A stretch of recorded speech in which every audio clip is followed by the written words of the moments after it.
Alright, folks, welcome to the full and final review of the Samsung Galaxy A52. I have had this device for over a month now, and you have already seen how thoroughly I have tested this phone. So, today I am going to give you my full and final thoughts on this phone. And before I begin, it would be massively appreciated if you guys can hit the subscribe button. And if you find this video good enough at some point, do hit the like button too. Alright, so let's start off with the design and the build of this phone first of all. I got this phone in the white color because I already got the Galaxy A72 and the A52 5G in the black color, and I thought white would make a difference, and when I got my hands on the white color, I fell in love with this phone instantly. This phone looked so beautiful and it has such a nice feel. Yes, it's a plastic build. The phone is fully built out of plastic. It has a plastic frame, but it has a very premium look. It might not have that premium feel, but it definitely looks very premium when you see the phone for the very first time. Samsung made a big jump in the design department. The camera hump is now visible, it can be felt as well, but it is embedded nicely into the phone's frame. The camera module goes in line with the color of the phone's body, which looks really good. It's not like the black module that we had on last year's Samsung Galaxy A51 and the A71. For the very first time, we are getting a matte finish on the Samsung Galaxy A lineup phones. Now this matte finish adds to the durability of the back of this phone. I mean, it's not going to pick up the fingerprints, it's not going to pick up the smudges either, and it doesn't easily pick up the scratches either. This is one of the finest backs on a phone that I have seen in a while. Now on the top of this brand new design, Samsung has also added the water resistance to this phone. It's an IP67 certified phone, which makes it resistant to water and dust. As far as the buttons and the ports of this phone are concerned, you get a hybrid SIM card slot in this phone, which means you can either put two SIM cards or one SIM card and one micro SD card. It's also kind of a downgrade from last year, because last year we had a dual SIM card slot along with the micro SD card slot on the Samsung Galaxy A51. So this phone has its headphone jack, and this time it's got a speaker at the bottom, and the speaker on the top of the screen also works, which means this phone has dual stereo speakers this time, and these are tuned by Dolby Atmos. The power and the volume buttons of the phone are on the right side as usual, and the left side of the phone is entirely clean. The weight of the phone has gone up this year. It's not as light as its predecessor. This phone weighs above 190 grams, although the weight is a lot, but the weight distribution is so nice that you won't feel really tired while holding this phone in your single hand for long hours. Moving on to the display of the Galaxy A52, we get a 6.5 inch Super AMOLED panel with 90Hz refresh rate. The peak brightness of this display is 800 nits. Now this might not be the super high brightness, but it's good enough to keep the elements visible even when you are using the phone outside in the sunlight. Obviously, if you just keep the brightness low, the elements are not going to be as visible, but if you use the phone at max brightness, it is just going to pass through the day regardless of how the outdoor lighting conditions are. The colors on the screen look super good. The blacks look blacker, the whites look whiter. I mean, Super AMOLED panels are Samsung's own baby, so not so many things can go wrong here. So as far as the display quality is concerned, I completely loved and enjoyed watching videos on this phone, and also loved playing the games on this phone. The touch response of the display is quite good. Now as far as the HDR10 is concerned, this phone does have the HDR10 support, but the HDR10 playback is not supported in the Netflix application. If you look at the bezels of the Galaxy A52, they look slightly bigger than the bezels of the Galaxy A51. But if you look at the punch hole this year is really small. Now the bezels are not problematic, but this is where Samsung has cut the corners. I mean, Samsung could have given us the same bezel size as the Samsung Galaxy A51, but we can't be sure of the reasons why Samsung just increased the size of bezels on the Galaxy A52. And furthermore, under this display you also get the fingerprint scanner, which works fine. I mean, it doesn't work super fast, but this is how it's supposed to work on a mid-range phone. But obviously you can increase the responsiveness of this fingerprint scanner by applying a few optimization techniques. Moving on to the software of this phone. Now this is one of my favorite parts. This phone runs on the One UI 3.1 Android 11 out of the box. Now when I got my hands on this phone for the very first time, it had a pending update, and the update later on brought the 60 frames per second video recording mode to the front and the rear cameras of this phone. What I mean to say is that Samsung is keeping an eye on this phone, and Samsung is always quick enough to roll out the updates to add the missing features or fix the bugs. The One UI 3.1 is one of the cleanest UIs out there, at least as far as it's about Android. This is the best possible UI that you can get on a smartphone. Samsung has come a long way from its TouchWiz UI, and now the One UI 3.1 is just too good. The amount of bloatware on this phone is not as much when you turn it on for the very first time, and you get all the good features like the music share, the quick share. You also get the continue calls and text on other devices, and a new feature, continue applications on other devices. This phone misses the video call filters and some other features. Obviously doesn't have the DeX or the high-end or the flagship features. What makes it good is the fact that this phone is supposed to get 3 big Android updates. I mean, it came out running on the Android 11 and it's supposed to go all the way up to Android 14. And along with that, Samsung has promised 4 years of security updates for this phone. So overall, the One UI 3.1 along with being a clean, responsive and fast UI is also quite good in terms of receiving the software updates. And other thing that I liked on this phone is its haptic feedback. It's not super good, but it's not bad either.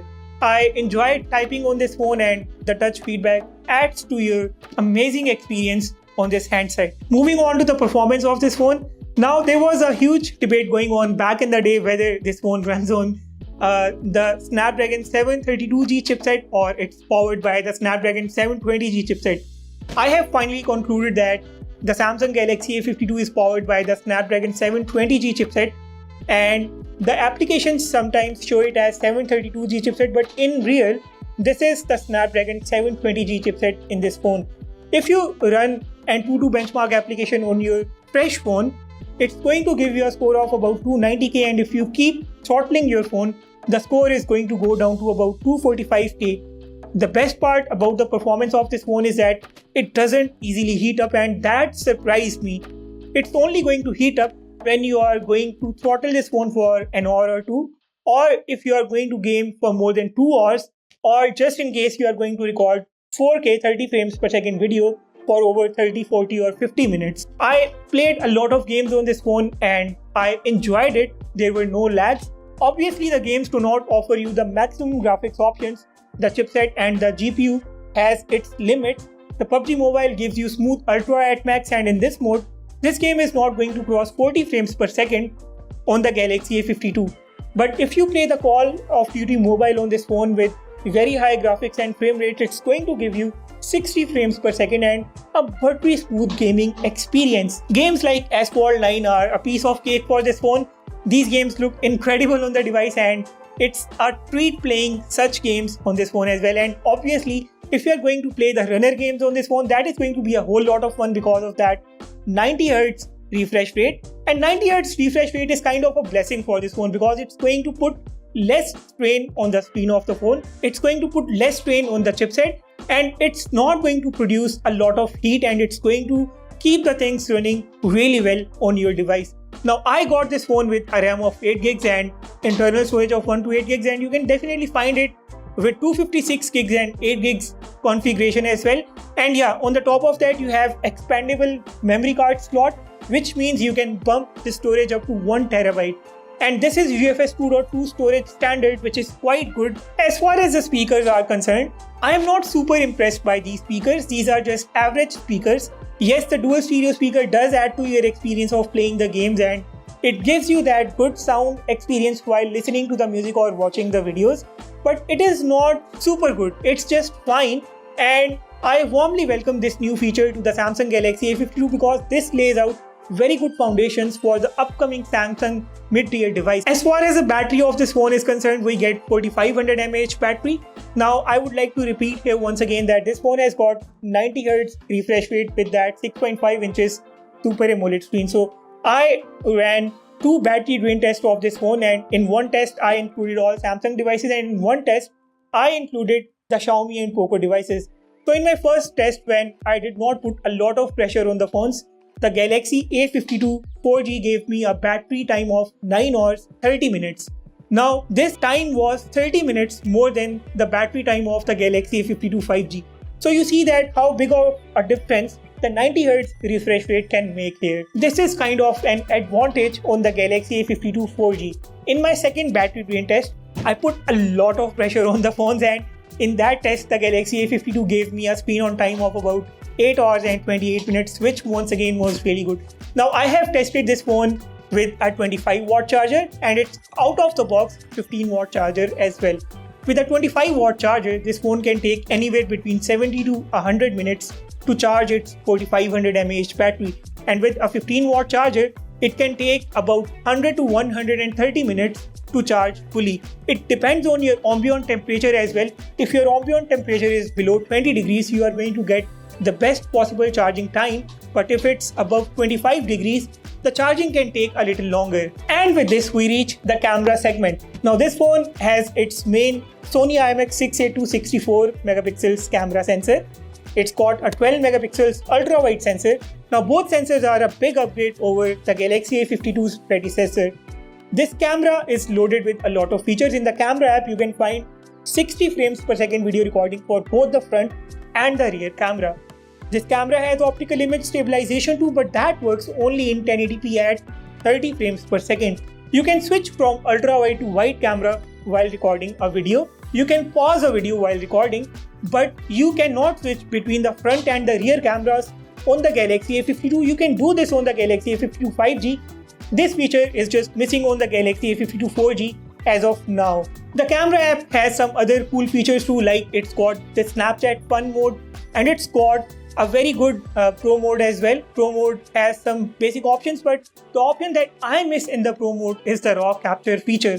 I was really expecting the RAW mode in the Pro mode of these new Samsung Galaxy phones, but once again Samsung has not given us this feature, and it's such a shame. The camera result of this phone is really good. It impressed me. The ultra wide camera is one of the best ultra wide cameras in this price segment. The main camera produces a color tone which is quite close to reality. In the high-res mode, you will get very good details. The night mode of this phone is good. The selfie mode of this phone produces natural selfies with great detail, with great color tone. The saturation is quite good. When I compared Samsung Galaxy A52's camera to the Galaxy A72, I found the Galaxy A52's images more realistic, and when I compared the Galaxy A52's camera to the Poco F3, I found the similar results. The video quality is good, but the stability here needs big updates. The 4K mode should get at least the electronic image stabilization. The stability is good in the 1080p at 30 frames per second mode. You can record ultra wide videos in 4K resolution too, which is again a plus point because the competitor devices cannot record ultra wide videos in the 4K resolution. So overall the camera on this phone is quite impressive. There is a room for improving the things, but right now it's good enough in this price segment. I did try capturing a couple of photos in the Snapchat application and in the Instagram application for those of you who were asking. Unfortunately, I am not a Snapchat user, so I don't have an idea what to judge here. So I am just attaching the Snapchat and Instagram images right here on the screen, and you guys can analyze these images for now. And with this, we reach the conclusion now. I would like to mention a few cons of this phone. First of all, this phone is built out of plastic. I am okay with plastic because Samsung is not being hideous here. If this phone is built out of plastic, this phone is less prone to scratches. This phone is less prone to breaking when it falls out of your hands. So plastic in a way is good, and in a way it's bad too because the competitor products are offering us a glass build in price less than Galaxy A52. Now this phone also needs to get better camera stability. The optical image stabilization has to make its way to the other camera modes, or at least we deserve the electronic image stabilization in the high-res 4K mode. Another big con that I would like to talk about is the chipset. Although this chipset is fine, it is not as bad, but again Samsung has used an old gen chipset on this phone, and we would have loved a better chipset on this phone. And yeah, lastly, this phone is not super value for money. If you're looking for a value for money product, Samsung is not the one that you want to take a look at. Consider Samsung the Apple of Android. Samsung is not known to give you the cheap phones with super good features, but Samsung has its brand value. Believe it or not, you may disagree with me, but there are markets where Samsung has very good reputation, and in such markets, it only matters whether a phone is from Samsung or not. Either it's Samsung or it's nothing. The pros are definitely more than the number of cons here. First of all, we are getting a 90 Hz refresh rate, which doesn't go really hard on the battery of this phone, and it's kind of a blessing for this phone. We are getting the IP67 certification. It's really hard to find water resistance in this price bracket. At least I haven't seen any single phone offering the IP67 certification in this price segment. The optical image stabilization, even though it works in the 1080p at 30 frames per second only, but the cameras are optically stabilized and they help in taking better images too. Finding a phone with optical image stabilization is also very hard in this particular price segment. We do get the 60 frames per second video recording for both the front and the rear cameras, and this phone is also capable of recording 4K ultra-wide videos, which is another advantage that you would find only on these new Samsung Galaxy A smartphones. The phone has an old chipset, but this chipset is quite efficient. It doesn't heat up, and that is a big plus for this phone, because in my battery drain test, the other phones heated way too much and the Galaxy A52 came out as a king as far as the temperature was concerned. So do I recommend the Samsung Galaxy A52 or not? Well, it's kind of a hard decision. I mean, if you compare it to the competitors, we have a phone like the Poco F3 out right now, which is a great phone, but it does have some features that the Galaxy A52 lacks, and the A52 has some features that the Poco F3 lacks. So between these two phones, it only depends on what brand you like. If you are a Samsung user, I would definitely recommend the Samsung Galaxy A52, but if you are looking for a value for money option, this is not the device that you want. You may go with another non-Samsung product. Now, this doesn't mean that you have to go with what I say and what I believe. You have the full right to disagree with me. And remember, this was not a paid review. I have purchased all of my phones from my own pocket, and I do not do any sponsored reviews on my channel. So make sure you drop your own feedback, your constructive criticism down in the comment section. Let me know what do you think about the quality of this video. Let me know about the areas where I need to improve further. And make sure you hit the like button and subscribe if you haven't yet. With that being said, I will sign off and see you all in the next one.